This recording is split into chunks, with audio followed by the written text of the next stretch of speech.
ढूंढने जाए कहाँ कहाँ, घनश्याम तुम्हें ढूंढने जाए कहाँ कहाँ, जाए कहाँ कहाँ, जाए कहाँ कहाँ,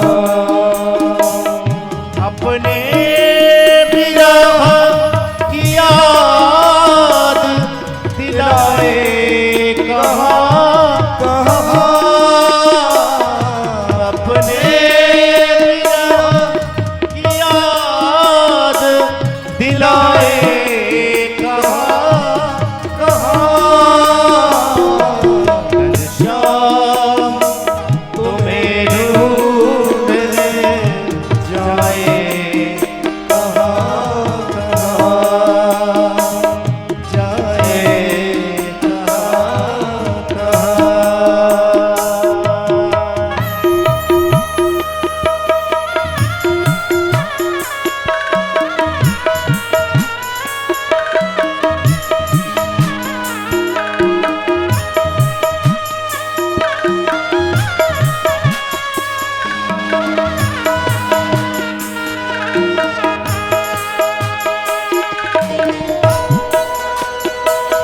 पुकारिए ठाकुर जी को।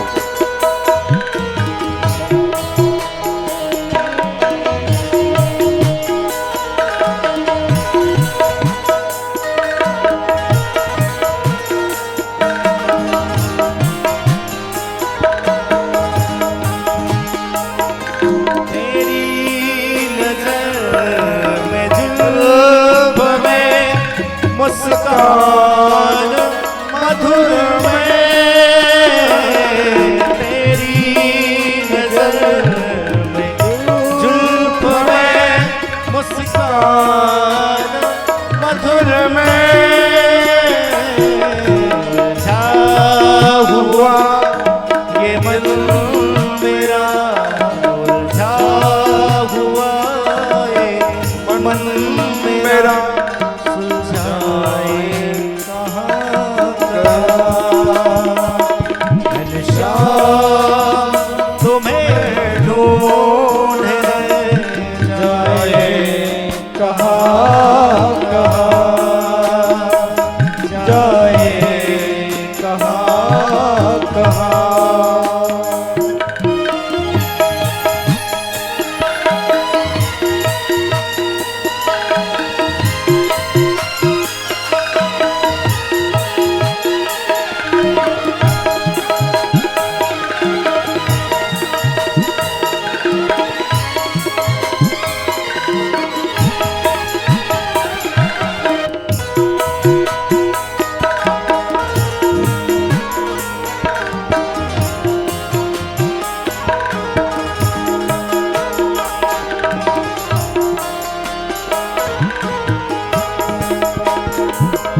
जिनको तबीब देख के खुद बन गए मरीज, जिनको तबीब देख के खुद बन गए मरीज, हे मरीज मर्ज को ऐसे मरीज मर्ज को दिखाए कहाँ कहाँ, घनश्याम तुम्हें ढूंढने जाए कहाँ कहाँ, घनश्याम तुम्हें ढूंढने जाए कहाँ कहाँ।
याद बुझाए कहाँ कहाँ।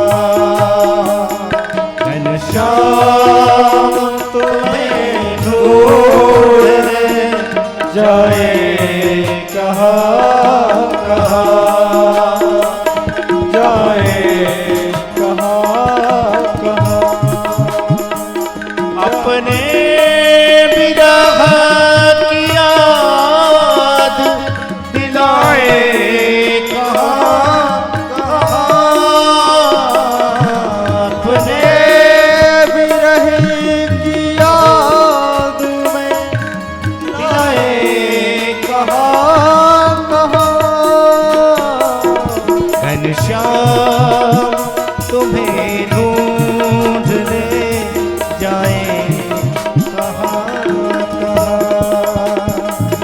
घनश्याम तुम्हें ढूंढने जाए कहाँ कहाँ। हो जाए कहाँ कहाँ, जाए कहाँ कहाँ। सुदामा जी भगवान का स्मरण करते हुए चल दिए हैं। रास्ते में सुदामा जी के लिए भूख लगती है, प्यास लगती है, जिंदगी अब उदास लगती है। कैसे मैं आऊं द्वारिका तेरी आसवी निराश लगती है। सुदामा जी महाराज समुद्र के किनारे पहुंचते हैं। भगवान द्वारिकानाथ स्वयं केवट बन के आ जाते हैं और खड़े हो जाते हैं। ब्राह्मण देवता उस केवट से कहते, भैया हमको पार करवा दोगे क्या? कहा, रे ब्राह्मण देवता, हमारा तो पार लगाने को ही धंधो है, पर कहा मेरे पास कुछ देने के लिए नहीं है।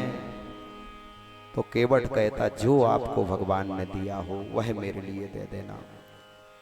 तो मानो इशारा किया है उन्होंने कि मेरे पास तो बस यही है, दैन्यता है, दीनता है। तो मानो इशारे में ही ठाकुर जी ने कहा कि यही हम लेने के लिए तैयार हैं, और समुद्र को मैं पार करवाया है।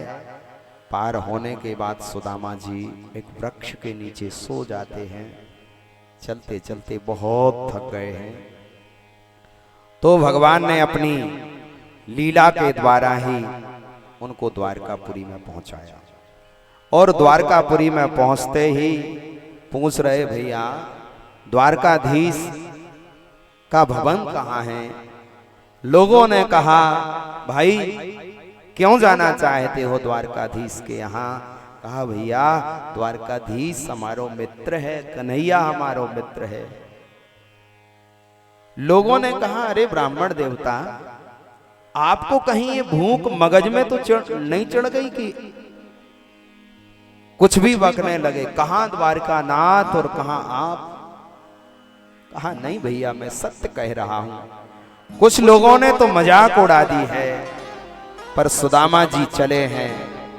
और जब भवन के सामने एक से पूछा, भैया द्वारकाधीश का भवन? कहा, जो ऊंची शिखर लंबी ध्वजा दिखाई दे रही है वही द्वारकाधीश के मंदिर है। सुदामा जी वहां पहुंचे हैं। द्वारपालों से कहते, भैया मेरो कन्हैया मित्र है, मेरो द्वारकाधीश मेरो मित्र है। तो द्वारपालों ने कहा, महाराज आप जैसे ही तो द्वारकाधीश के पास आते रहते हैं, क्योंकि मालिक का स्वभाव नौकर पूरी तरह से अच्छी तरह से जानता है कि हमारा मालिक किस तरह का है। वो जानते हैं कि ये द्वारकाधीश के यहाँ तो ऐसे भक्त आते ही रहते हैं, का जरूर ब्राह्मण देवता आपके मित्र ही होंगे। जाइए। अंदर की ओर प्रवेश करते हैं। और एक ड्योढ़ी, 2, 3, 4, 5, 6, 7वीं पर पहुंचे हैं। वहां रोक दिया गया है सुदामा जी के लिए। कहा भैया मेरी खबर ठाकुर जी से कह दियो कि सुदामा आया है। तो महाराज दौड़े दौड़े द्वारपाल पहुंचे हैं और द्वारपाल कहते हैं कि भगवान दरवाजे पर एक ब्राह्मण खड़ा हुआ है। किसी से पगा न झगा तन में,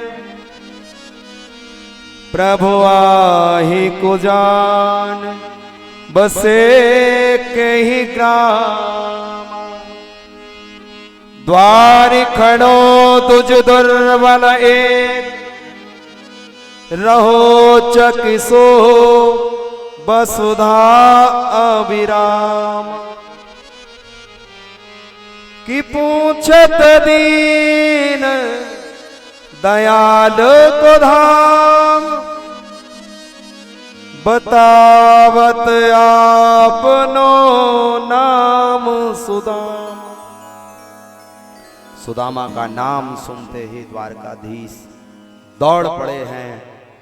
रानी पटरानियां द्वारकाधीश के पीछे दौड़ी हैं कि प्रभु ने आज खड़ाऊ भी नहीं पहनी है। ऐसा कैसा उनका भक्त आया है, ऐसा कैसा मित्र आया है। एक रानी खड़ाऊ लेकर के दौड़ी है, दूसरी ठाकुर जी का पीतांबर लेके दौड़ी है कि आज तो ठाकुर जी ने पीतांबर भी गले में नहीं डाला है। एक रानी दौड़ी दौड़ी पहुंची है चंदन की कटोरी। रोज नित्य केसरिया महकता हुआ चंदन ठाकुर जी अपने माथे में लगाते थे। रानी पहुंची है चंदन लेकर के और सुदामा जी के पास जहां पहुंचते हैं भगवान, सारा छोड़ करके भगवान मिलने के लिए। आज कृष्ण सुदामा का मेरे भाई बहन इस तरह मिलन हो रहा है कि इतना द्वारकाधीश जीवन में कभी मेरे भाई बहन रोए नहीं जितनी द्वारकाधीश के लिए, कन्हैया के लिए राधा रोई है, उतना ही भगवान सुदामा के लिए रोते हैं। जितना राधा रोई रोई कान्हा